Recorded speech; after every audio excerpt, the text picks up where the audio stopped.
It's the Adam Ragusea podcast, episode 18. Today, why do we say cross-contamination in the context of food safety? How is that different from, contamination? Also, we've been singing the praises of beans lately, but what about the obvious and glaring problem with beans that no one really wants to talk about? We'll talk about it. First, though, Adam cooks Italian food all the time, and he changes it all the time. Who does he think he is? Ask Adam. Technically, it's whom does he think he is, but anyway, here's the question. Hey Adam, it's Nick from the sauce gravy question. Remember me? Now my fiance, who I love dearly, just so happens to have been born and raised in Veneto, in the region of Italy where Venice is. So she has some strong words about the Ragusea video. The most choice being, quote, he's not making Ragusea, he's making what he likes. Now, seeing as you make food that you like, it could be far worse than making food that you dislike. But how do you draw that balance between presenting a recipe of a dish as it belongs to a people, if any cultural thing can truly belong to another culture, and presenting something which you enjoy making and eating? Nick, I will tell everybody else in the audience what you and I already know, which is that I replied to your email and I asked for some more details, and you were kind enough to itemize the specific disputes raised by your, no doubt, lovely Venetian fiancé, and also some disputes raised by your Venetian future father-in-law, whom I imagine to be the scariest guy in the world. My father-in-law is a Marine aviator, real-life Top Gun dude. Meeting him was pretty damn scary. Except that now he's retired and he makes pots. He's a potter. He's got a wheel in the basement and a kiln. Anyway, this is obviously a lot bigger than my rice and peas recipe and the specific disputes at hand, which is why you asked about the bigger issue, Nick, and I'm going to talk first about the bigger issues before I swing back around to the rice and peas. And I want to emphasize that when I talk about the bigger issue, I'm not talking about you and your in-laws, Nick. You have all been quite lovely. I'm certainly not just talking about you, but I do have some actual, anger here on this issue, and I'm planning to let a little of it out. Just know, Nick, that it is not directed really at you in particular or anyone around you.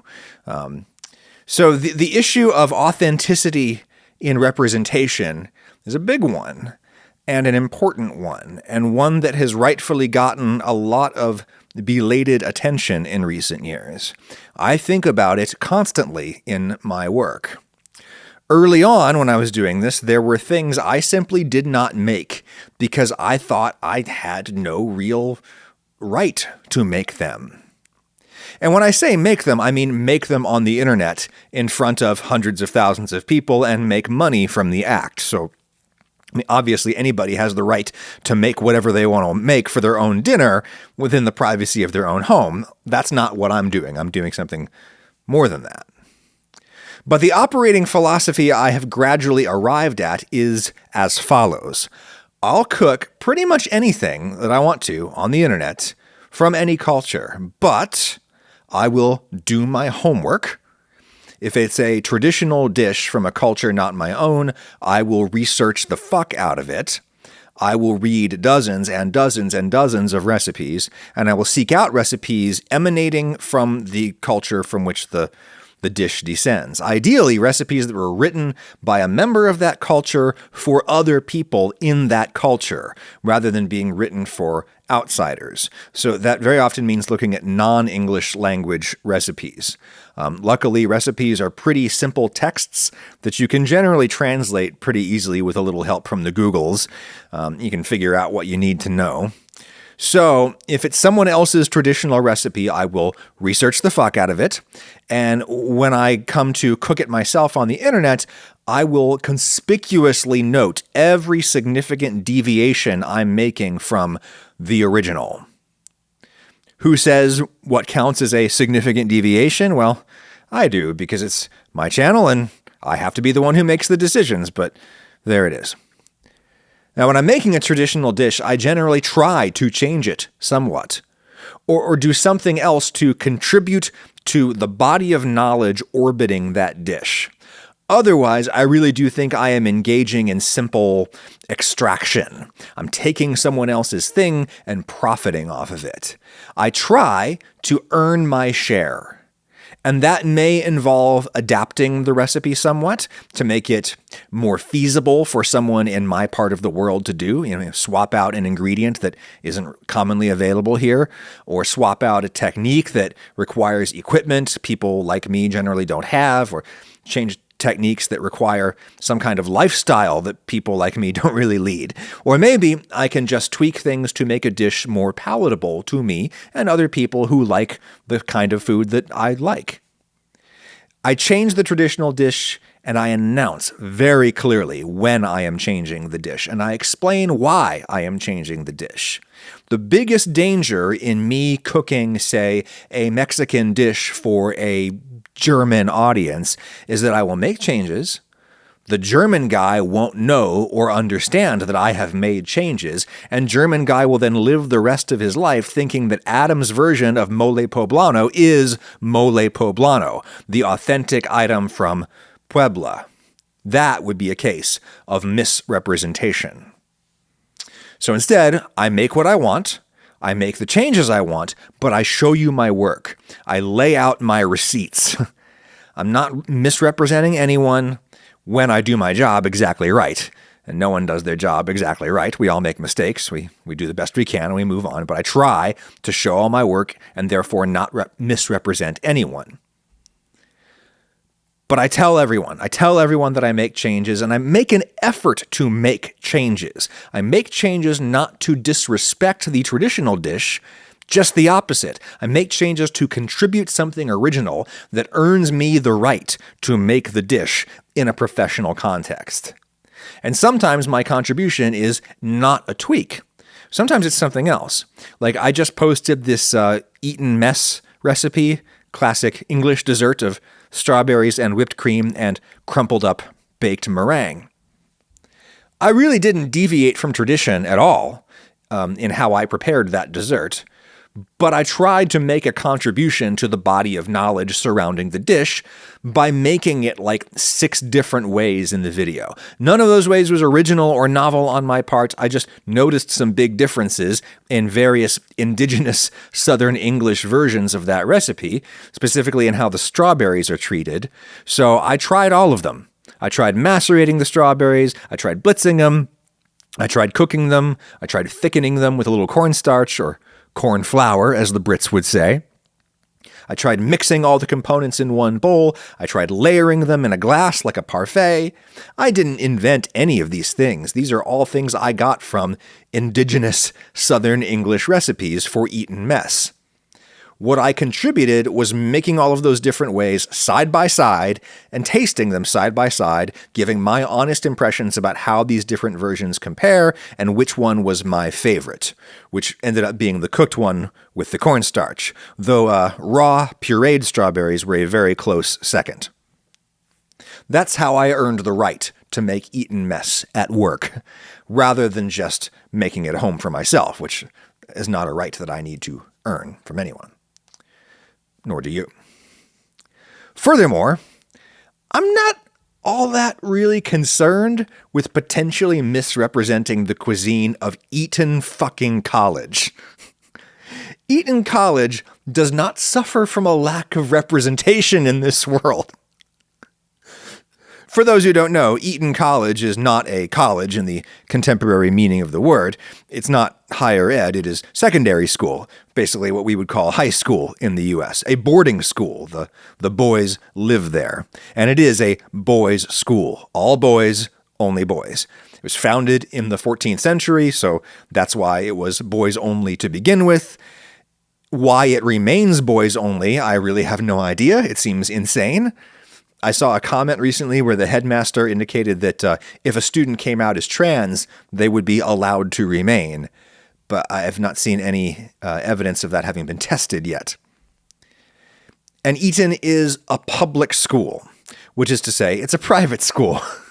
They called them public schools in the UK because they originally stood in contrast to things like private in-home tutelage among the aristocratic classes, or education within the church, or education within a guild system.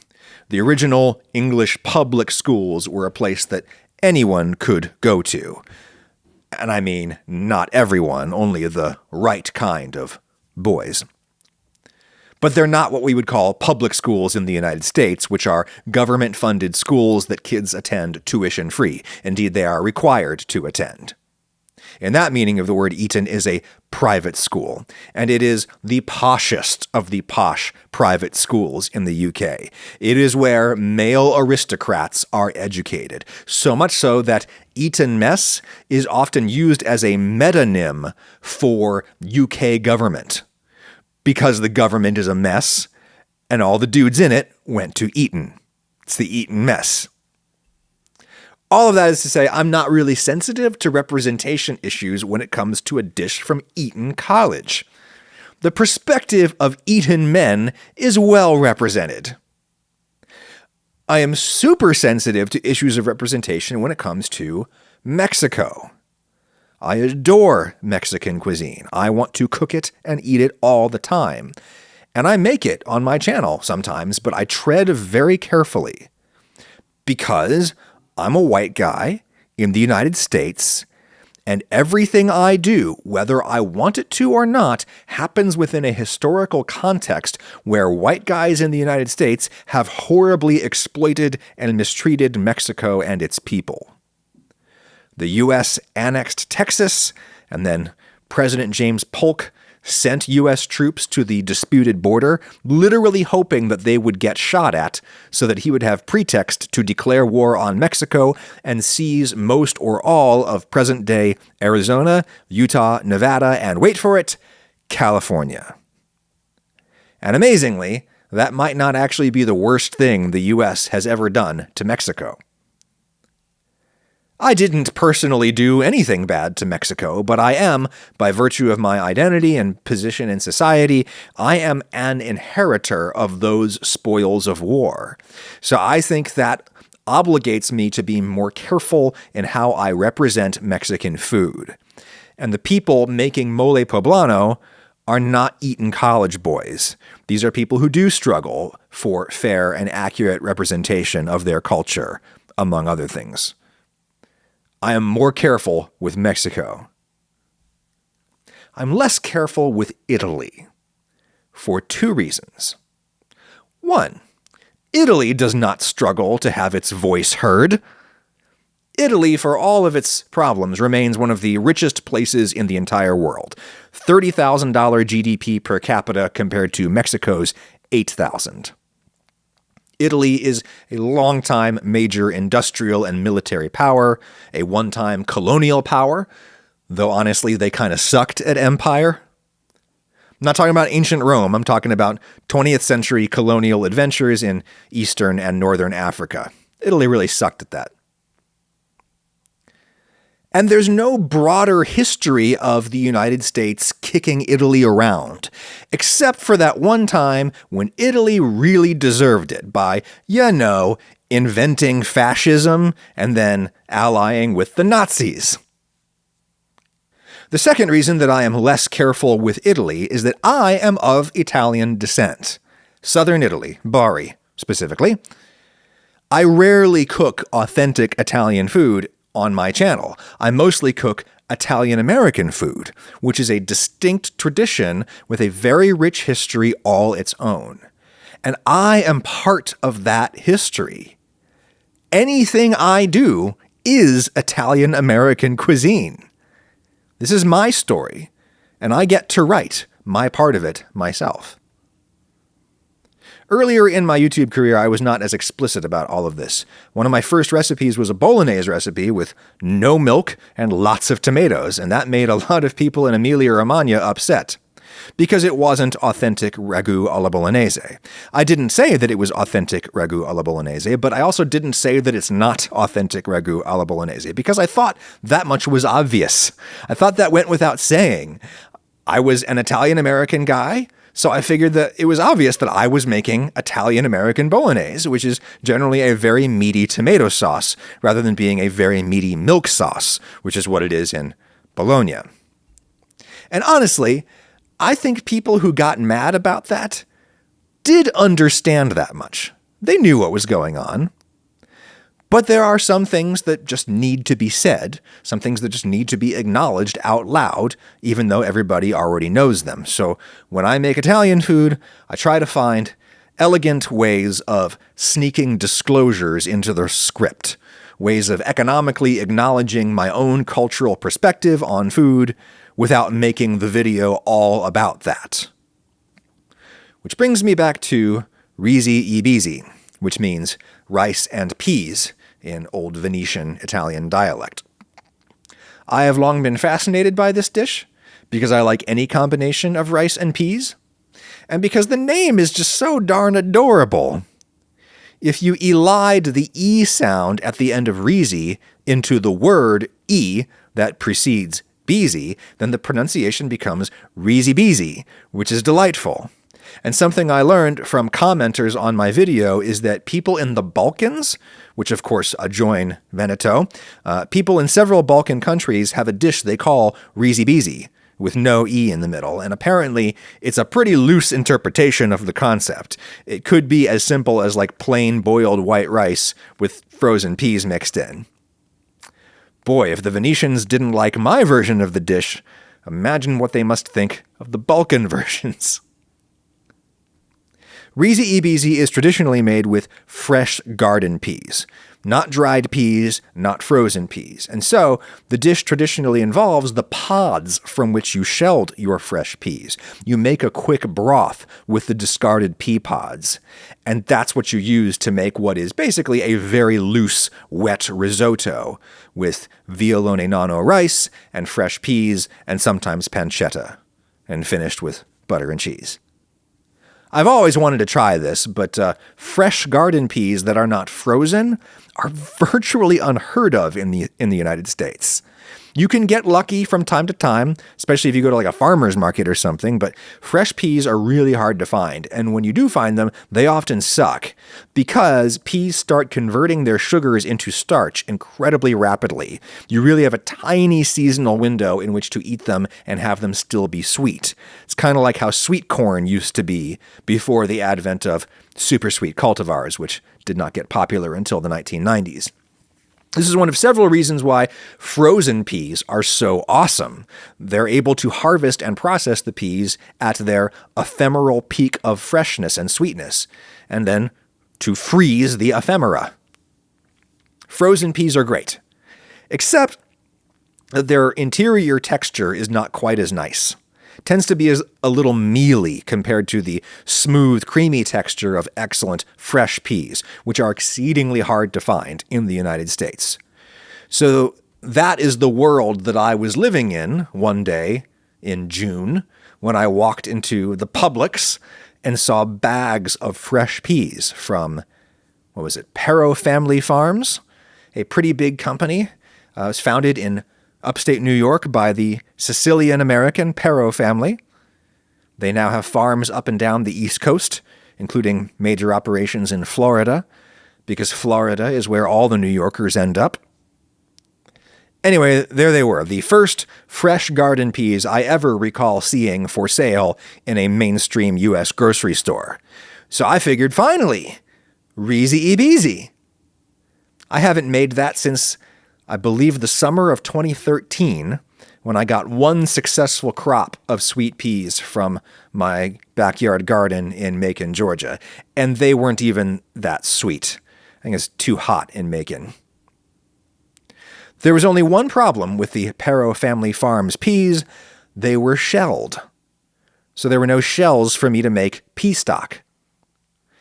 I thought about buying some like fresh snow peas and using those to make a little stock, but I figured that'd be kind of wasteful.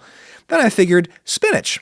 Spinach is cheap, it's ubiquitous, and people often have some old bad spinach lying around from a salad that they made 3 days ago. A little spinach will impart a ton of flavor and color to some hot water really fast. So I figured I'll boil and puree some spinach and use that as my broth for the very loose, not risotto. So that's what I did. I was very careful to say in the video, here's what I'm doing, here's why I'm doing it, here's how it deviates from tradition. You do you. And yet, this still very much bothered Nick's lovely fiancée, who said in our subsequent email exchange that my dish looked yummy. It just wasn't Reezy Ebeezy. Reezy Ebeezy is rice and peas. My other big variation from tradition was that I used a little bit of white wine, which is super common in risotto, but not generally used in Reezy Ebeezy. I just think it needs it. I think the dish is flat without it. The dish needs acid, but that's just my opinion, and I was sure to make that clear in the video. To add insult to injury, apparently, I didn't use Venetian wine. I used Portuguese wine, a Vinho Verde, to keep with the whole green theme of the dish. And yes, I know that's not how you pronounce Vinho Verde in Portuguese, but it's the only way I've ever heard it pronounced in the United States, and I think I would sound like a tool if I said it any other way. It would be like if I pronounced champagne, champagne. Authentic, but douchey. I'm an American, I speak with an American accent, and I don't think there's anything wrong with that. Anyway, Nick tells me that his father-in-law was especially puzzled by the wine. He said you have to use wine that goes with the dish, specifically Venetian wine. And with all due respect to Nick's soon-to-be father-in-law, whom I imagined is the scariest guy in the world, I think that's just silly. It doesn't matter where the wine was made. What matters is what's in it, what it tastes like. Yes, terroir is a thing. Local eccentricities in soil and climate do affect the taste of wine, but not as much as everyone would like to imagine. That Vinho Verde went great with the dish. It totally matched. Italians are very particular about seasonality, which I generally think is great. They might say, if you don't have the requisite fresh peas with their shells, then, don't make the dish. Make something else with what's in season and available where you live. Well, fair enough, to a point. If I held to that standard, though, I would probably never get to make and taste Reezy Ebeezy. Like, literally never. Or what an Italian might say is, hey, make whatever you want with whatever good ingredients you have access to, just call it something else. Call it risotto con spinaci e piselli, which is a real traditional dish. But I think what I made was closer to Reezy Ebeezy because I only used spinach as a broth. I strained out the solids. Also, risotto con spinaci e piselli is not a well-known dish outside of Italy. It's not a cultural point of reference for me or for the other people the way that Reezy Ebeezy is. So, what I did naturally felt much closer to Reezy Ebeezy to me because that's the thing that I know. And my cultural point of view matters as much as anyone else's does. Though I certainly understand why my dish didn't look like Reezy Ebeezy to your fiancé's point of view. And her point of view also matters as much as anyone else's does. I remember one time I did a carbonara recipe that I realized in retrospect I pretty much stole from Jamie Oliver. I had totally forgotten where I got the zucchini trick that I use in carbonara, but I later realized it came from a series called Jamie at Home. Now, I'm not the biggest Jamie Oliver fan, but Jamie at Home is the most beautifully shot cooking show I have ever seen. The videography in that series is chef kiss, as it were. You should check that out if you can find it, Jamie at Home.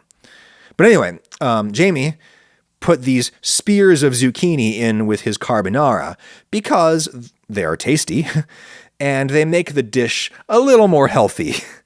Carbonara is not a low-cal dish. It's a little less bad for you if you replace some of the pasta with zucchini cut in this special way that I later remembered I stole unintentionally from Jamie Oliver. I also used a little bit of cream in my carbonara sauce, which of course makes the Italians go batshit. Traditionally, the sauce is egg yolks, rendered pork fat, cheese, pasta water. I used all of those, but I also added a little bit of cream because I think that enhances the texture a bit. And ironically, what I did was far more authentically Italian than normal Italian-American carbonara, which is basically a straight-up cream sauce. That's what carbonara has become in Italian-American cuisine. There are places that make carbonara with no egg yolk at all in it, just like a pint of cream. I didn't do that. I used just a tiny little bit of cream to enhance the egg yolk. And people in the comments say, look, make whatever you want, just don't call it carbonara, man. And to them, I say, well, imagine I actually did that. Like, game this out. Imagine I made pasta with a sauce chiefly comprised of egg yolk, rendered pork fat, cheese, and pasta water. But I called it something else. Imagine I called it pasta Ragusea or something. You know what you commenters would be saying then if I did that? Well, you'd be saying, that's basically carbonara you're claiming to have invented, sir. And you'd be right to say so, because it is basically carbonara. It is so much closer to carbonara than it is to anything else. It's like the moon in orbit around the Earth. Yeah, it's not Earth. But if you're like in a distant galaxy, the moon is basically Earth. If you live in West New York and you're in Manhattan or Brooklyn and somebody asks you where you're from, what are you going to say? You're going to say, oh, I'm from Jersey, because West New York is in New Jersey. But if you're that same person from West New York and you're in Venice, Italy, and someone there asks you, hey, where are you from? Sorry for the Mario accent. Somebody in Venice says, hey, where are you from? What you're going to say is, oh, I'm from New York. That's what you're going to say. You're going to say, I'm from New York, because from the perspective of somebody thousands of miles away in Veneto, West New York is basically New York. It's right across the Hudson from Lincoln Square.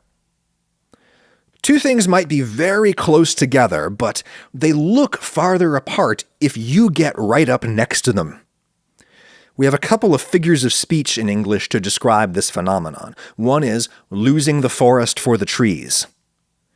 When you're standing right up against a tree, you might be literally unable to see that you're inside a whole forest, not just that little grove of trees. And this figure of speech has a negative connotation because it's bad to lose the forest for the trees. To become so obsessed with minor details that you lose track of the bigger picture. The other figure of speech we have to describe this phenomenon is losing perspective. And here is where I venture into really risky territory. And I want to emphasize again, Nick, that I'm not really talking about you and your lovely bride-to-be. I'm talking about the throng of Italian people I have been fighting off in my YouTube comments for the last 4 years. I think Italian people seem to have a particular problem with losing perspective when it comes to food. A particular obsession with minor details at the expense of the big picture.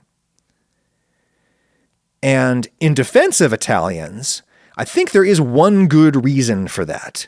Italian food is generally very simple, at least when it comes to the ingredients. Dishes tend to be comprised of just a handful of high-quality ingredients. I like this. This is clarity.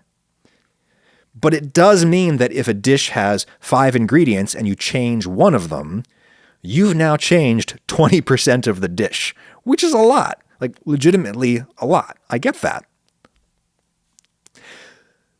But 80% of a thing is still basically the thing. That's a B in the United States grading system in school. It's a B, which is pretty good. If it doesn't look like that to you, then I would venture to say you have lost perspective. You're too close. Zoom out. And in the broader scheme of global cuisine, you'll see how something that is 80% carbonara is carbonara. Maybe it's a suburb of carbonara. Maybe it's not carbonara proper, but in the global perspective, it's all the same town. And I would venture to say that there is an element of small-mindedness to the contemporary collective Italian psyche, a parochialism that keeps Italy connected to its very proud past, but also stymies Italy's full integration into the dynamic global present. And I am only comfortable casting such aspersions on an entire people because A, Italy is a super rich country and they don't need any special handling, and B, I myself am of Italian descent. And I could go on for much, much longer about the small-minded national psyche of the United States, where I live. So that's why I feel comfortable saying that all of that stuff about Italians. The only thing that makes me uncomfortable is that I'm afraid of hurting Nick and his fiance's feelings, and or making them very angry with me, which is why, one final time, I will say, #NotAllItalians. I'm not necessarily talking about you, and I'm certainly not just talking about you. And I could be wrong about everything that I've said. That's just how things look from my perspective. And all of us lose perspective in our own way. No one sees all. But now that I've angered lots of people, some of whom may or may not be members of what Anthony Bourdain used to call Italian fraternal organizations, this might be a good time for me to consider life insurance with Policy Genius, sponsor of this episode. In all seriousness, life insurance is tremendously important for a person such as myself. I am the primary breadwinner for a family with young children. If I kick it unexpectedly, my family has real problems. This is why I buy term life insurance. It's not a scam. It's just a little bit of money that I pay every month to make sure that if I die in the next 20 years or so, before the kids have grown up, they'll have enough money to get them raised and through school. Life insurance is great. It's just a total pain to apply for. This is where Policy Genius comes in. Policy Genius is not an insurance company. Their licensed agents don't work for the insurance companies, they work for you. Policy Genius is a website where you can easily compare quotes from top insurance companies like AIG and Prudential, and then you can find your lowest price. You could save 50% or more on life insurance by comparing quotes with Policy Genius. Get your personalized quote within minutes, and then a Policy Genius agent will be on hand to help you through the entire application process. They don't add any extra fees, they keep all your personal information private, they don't sell it to third parties, and they have options that offer coverage in as little as a week and avoid unnecessary medical exams. Head to policygenius.com/Ragusea podcast to get your free life insurance quotes and see how much you could save. My link is in the show notes or the YouTube description if you're watching this on YouTube. policygenius.com/Ragusea podcast. Thank you, Policy Genius. Hi Adam, my name is Jelle Plevier. I'm from the Netherlands, and I had a question for you. Because recently you did a video about beans and why beans are so healthy. And I've been eating more beans, and I noticed the very well-known disadvantage from beans, and that is that your farts absolutely stink, and you gotta go to the toilet very often. And for me, this is a bit of turn-off for beans. I am wondering, are there ways to reduce the gases that beans create? Obviously, you're not alone, Jelle, but there is a little bit of scientific literature for us to consult on this topic, because serious people in this world recognize that increased bean consumption would be good for personal and planetary health.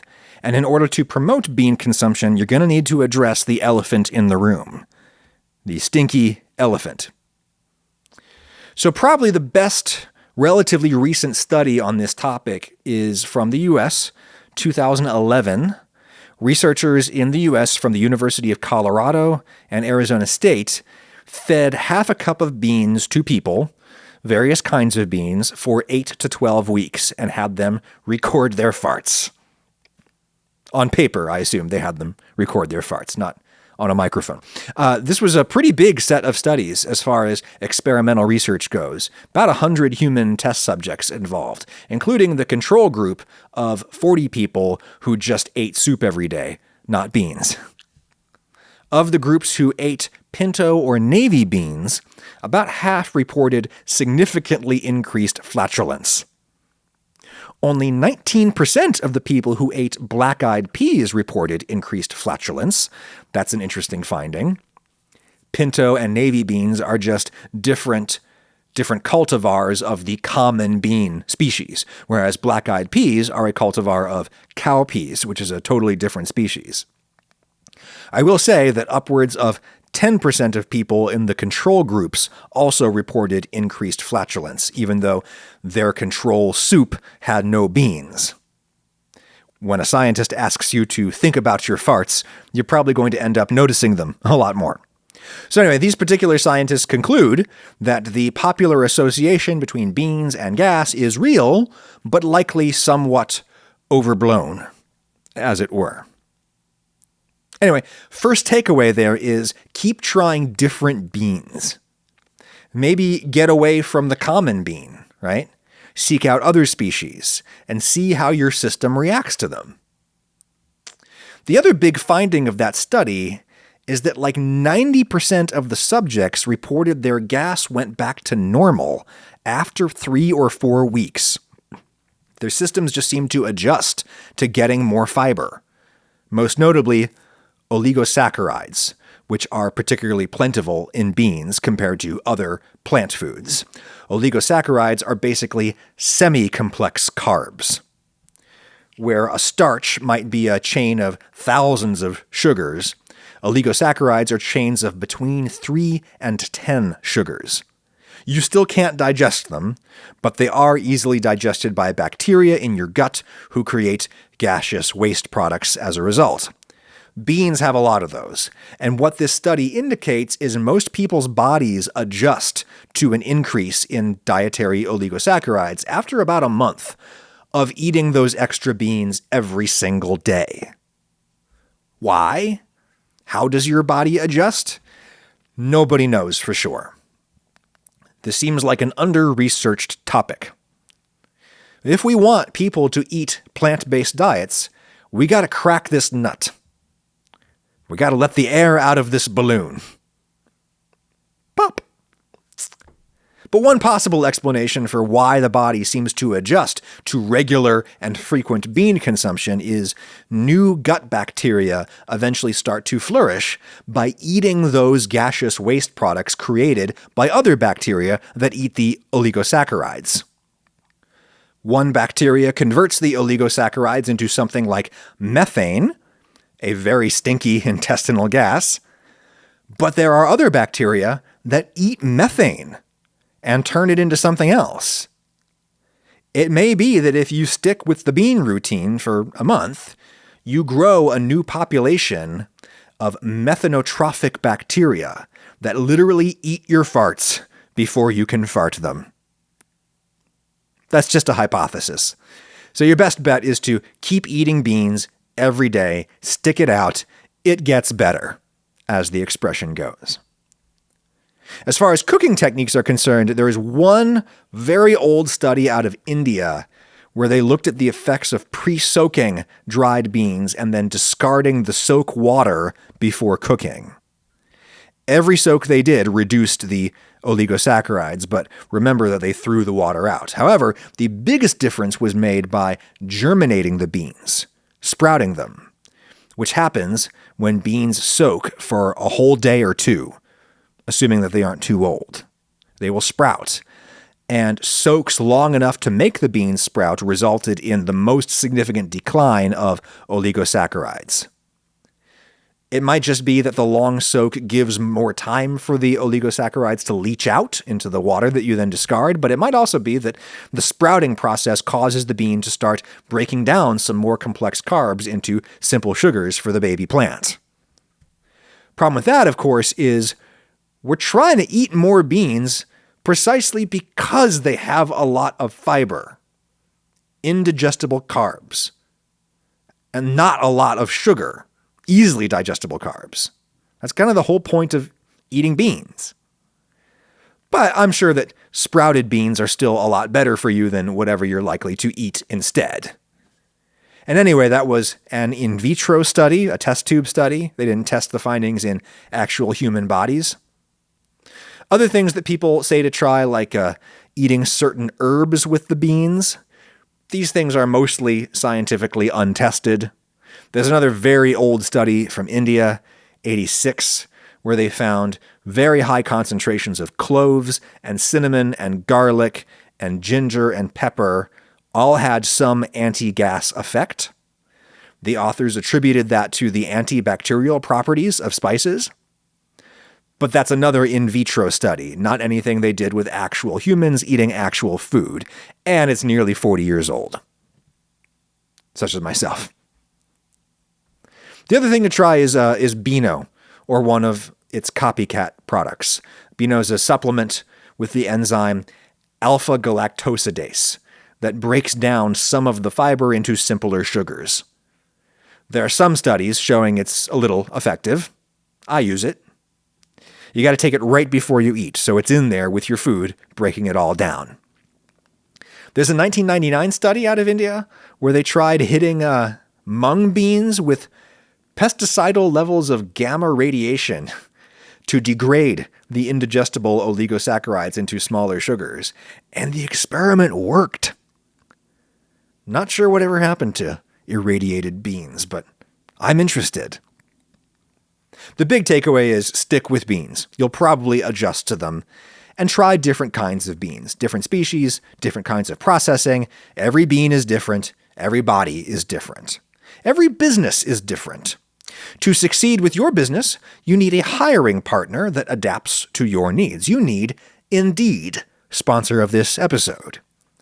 Indeed is the hiring platform where you can attract, interview, and hire people to work for you all in one place. Instead of spending hours on multiple job sites searching for candidates with the right skills, Indeed is a powerful hiring partner that can help you do it all. Find great talent faster through time-saving tools like Indeed Instant Match, assessments, and virtual interviews. With Instant Match, more than 80% of employers get quality candidates whose resume on Indeed matches their job description the moment they sponsor a job. That's according to Indeed's US data.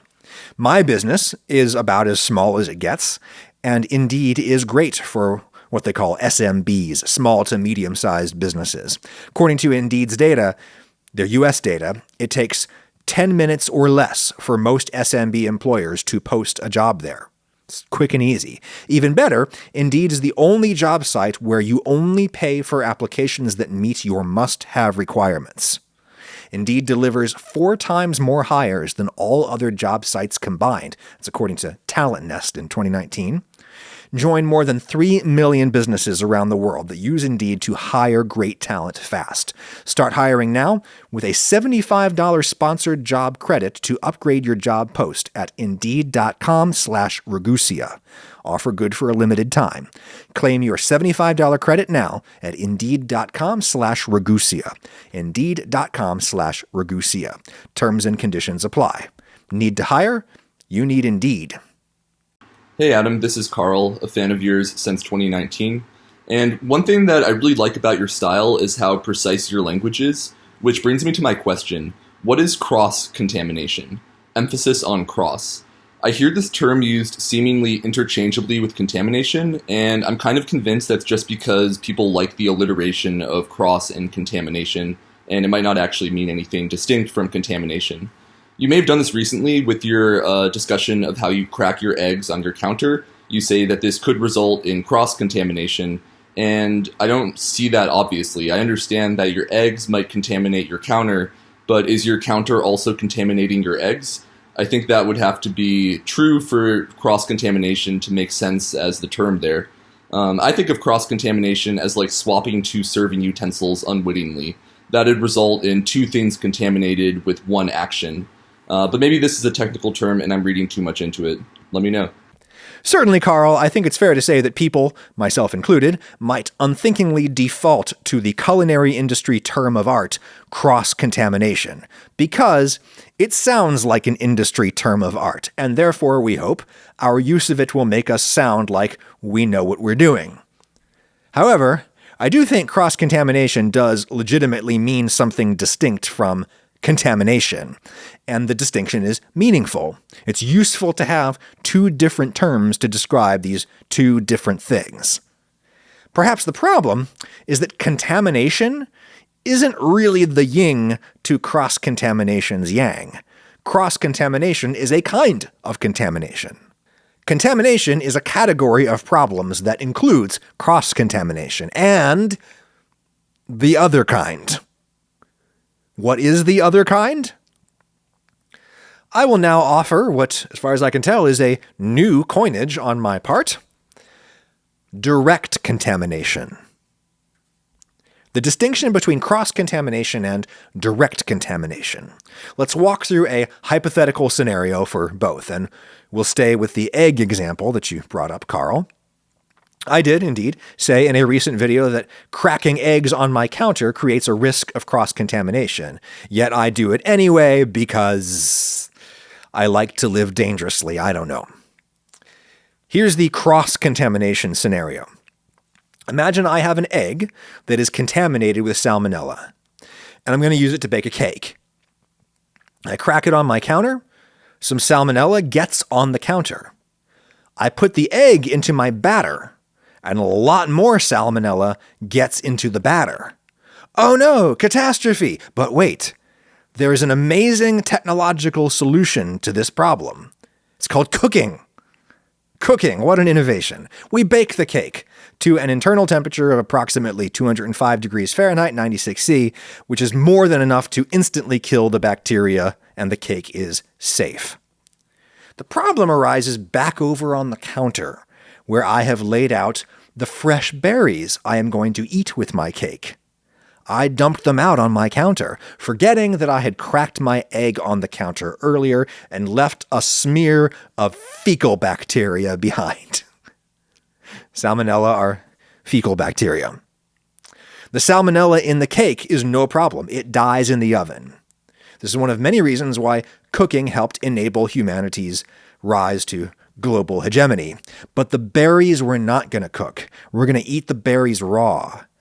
I pick them up off my counter, I place them on my cutting board, I trim off their calyxes, and when the cake is cooled, I slice and top it with whipped cream and fresh berries. I eat, and sometime within the typical incubation period of 6 to 72 hours later, I suffer acute diarrhea, abdominal pain, fever, and vomiting for 4 to 7 hellish days. And that's if I'm a normal, healthy adult. If I'm immunocompromised, or if I'm old, or if I'm a young child, there's a not insignificant chance that I straight up die from eating berries that I cross-contaminated. I did not directly put salmonella on my berries. I put salmonella on my counter. And then I put my counter on my berries. That was the cross in the cross-contamination. Why are people always warning you against cross-contamination, but not saying a damn thing about direct contamination? Well, I think it is reasonable to suspect that cross-contamination is the bigger problem, or at least it is the problem about which we need to be particularly mindful when it comes to certain kinds of foodborne infections. Our cake baking scenario also has an instance of direct contamination, right? Remember what it was? We put Salmonella-y egg directly into our cake. That's direct contamination. It didn't matter because we baked our cake and heat kills bacteria. It doesn't prevent all foodborne illnesses. There are toxins created by bacteria and fungi that can be heat stable to a point and still make you sick even after cooking. But in practice, cooking gets you out of most trouble. So that's one reason direct contamination is not that much of a deal, and you therefore don't hear about it as much. Another reason might be that direct contamination it's obvious. You know to not put raw chicken in your salad. I mean, maybe you don't know. Maybe you're like the boy who got into a huge fight with me on TikTok because he and his troglodytic 4chan buddies are on a miracle diet where they eat nothing but raw meat, like the cavemen, man. The way nature intended us to eat. And none of them have gotten sick. Yet. Russian roulette is a totally safe and wholesome pastime. 5 times out of 6. In order for you to come down with salmonellosis, a lot of things have to go wrong. All the systems the poultry industry has in place to prevent salmonella infection in chickens, one of those systems has to fail. All of the processing systems they have in place to prevent fecal bacteria from actually reaching the meat and the eggs, one of those systems has to fail. Either it has to fail big time and you get a ton of bacteria on the food, or it just has to fail a little and you get a few bacteria in the food, but some step in the cold chain fails. A warehouse guy is moving pallets from the refrigerator truck to the walk-in cooler. One box falls off and ends up sitting at room temperature for a few hours before somebody notices it, and instead of throwing it out like they really should, they just say, nothing to see here, and they just shove it in the walk-in.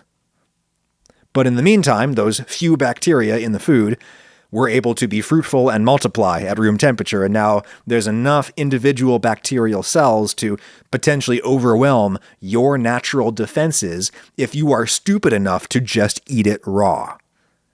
And even then, your stomach acid may kill them all, as it is evolved to do. Even if some of them make it deeper into your body, your immune system may kill them all, as it is evolved to do.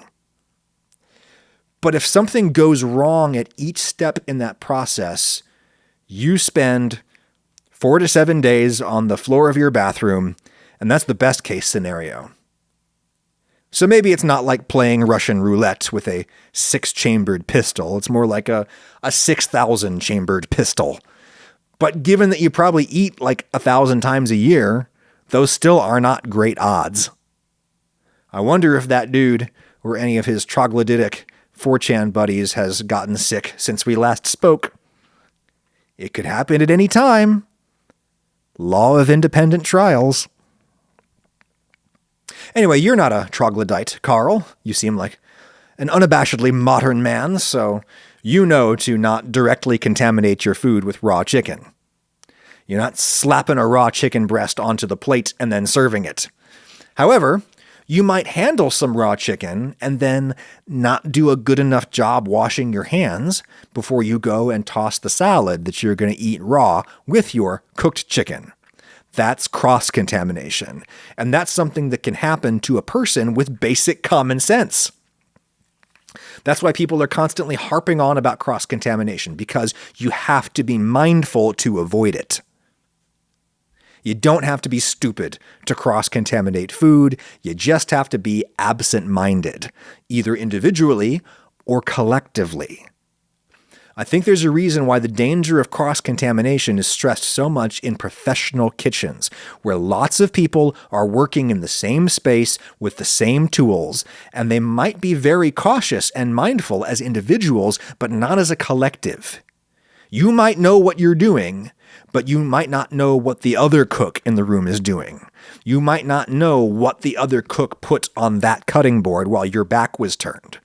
So, this is why professional kitchens have systems designed to prevent such problems, like cutting boards marked for ready-to-eat foods and other boards marked for things that have to be cooked before being safe to eat.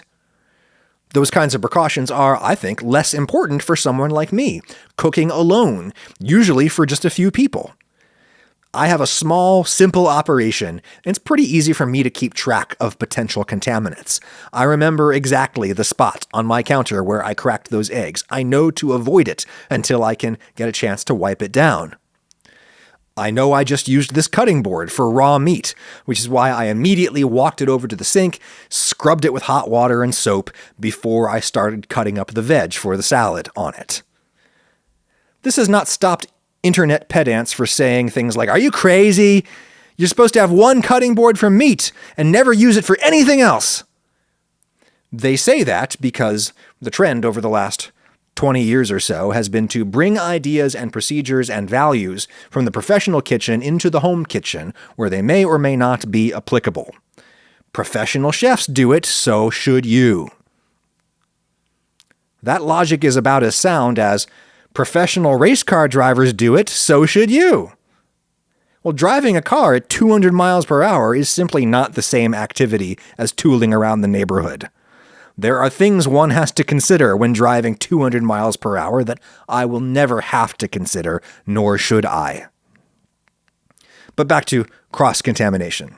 Is it true that cross-contamination is a bigger hazard than direct contamination? I have no idea, and I don't think anybody knows for sure. That simply is not the kind of thing that you could study on the scale necessary to get a conclusive answer. But the logic makes sense, that we have to be more mindful to avoid cross-contamination, which is why we talk about it more than contamination. At least when it comes to contaminations that originate with the food. What about contaminations that originate with the cook? The most common foodborne illness in the United States and in the entire world is not salmonellosis. Not even close. The most common foodborne illness, according to every food safety authority you could think of, is viral gastroenteritis caused by norovirus. And norovirus in food generally doesn't get there via a contaminated ingredient. It gets there via a contaminated cook.